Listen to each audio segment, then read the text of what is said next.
पढ़ने पर जो लोग आरएसएस का नाम लेने लगते हैं उन्हें मैं आज बताऊंगा कि आरएसएस जैसे संगठन का होना किसी भी देश के लिए क्या होता है।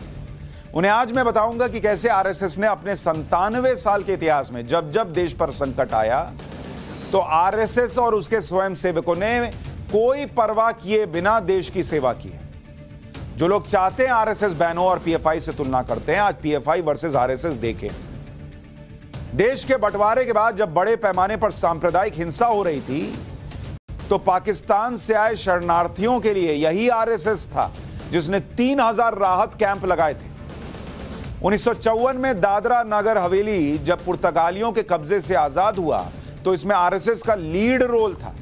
आरएसएस के नेता विनायक आप्टे के नेतृत्व में स्वयंसेवकों ने सिलावासा पर हमला बोलकर वहां तिरंगा फहराया था। बॉस, ये आरएसएस को बैन करवाना चाहते हैं लोग। इसी तरह से 1955 में संघ ने गोवा की आजादी के आंदोलन में हिस्सा लिया था।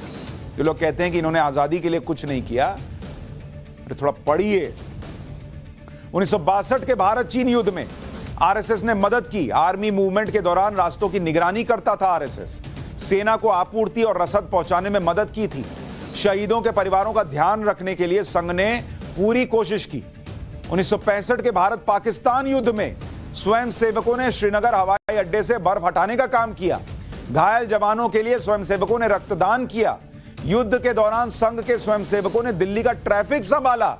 और सिर्फ इसलिए कि पीएफआई बैन होने से सो कॉल्ड कुछ लोगों को लगता है, जो इस देश के अपने आप को रहनुमा बताते हैं, कि मुसलमान नाराज हो जाएगा, इसलिए ऐसे आरएसएस को बैन कर दें। 1975 में इंदिरा गांधी की इमरजेंसी के खिलाफ आरएसएस लड़ा और इसलिए इंदिरा गांधी ने आरएसएस पर बैन लगा दिया।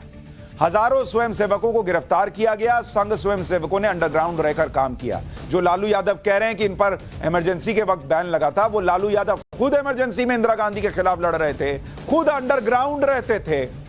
आज सब भूल गए और कह रहे हैं आरएसएस पे तो बैन लगा था। ये नहीं बताते कि क्यों बैन लगा था। स्वयंसेवकों ने आपातकाल के विरोध में पोस्टर लगाए, जेल में बंद विपक्षी नेताओं के संदेशों को जनता तक पहुंचाने का काम किया।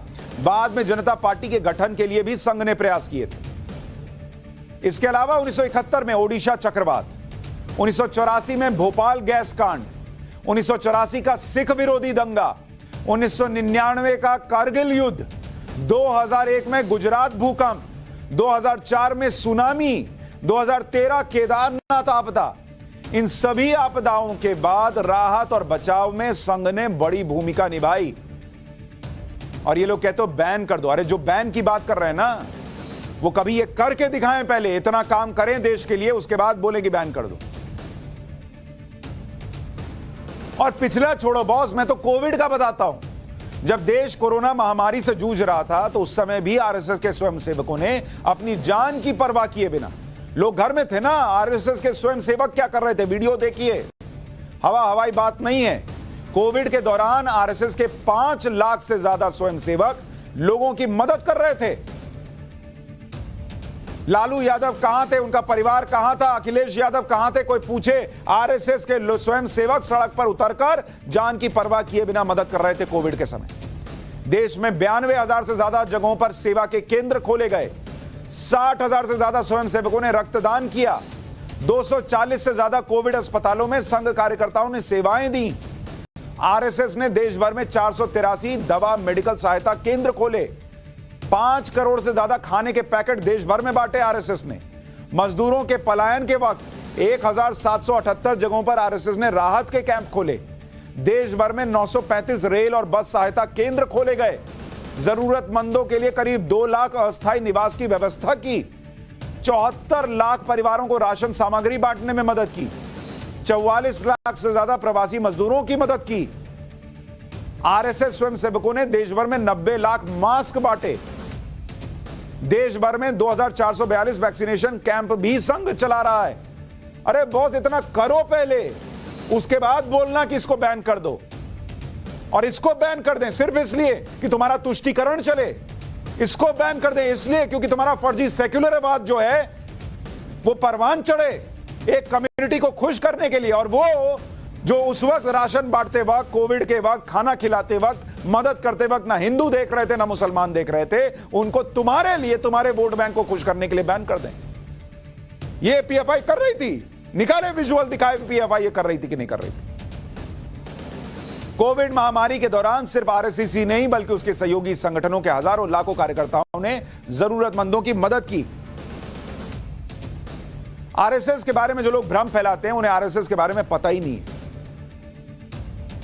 देश में 50 लाख लोग आरएसएस से जुड़े, हर दिन 61,000 शाखाएं लगती हैं, 21,000 वीकली मीटिंग्स होती हैं, विद्या भारती 12,000 स्कूल चलते हैं, 32 लाख बच्चे पढ़ते हैं इसमें। वनवासी कल्याण आश्रम देश के 323 जिलों में 52,000 गांवों में यह सेवा चलती है।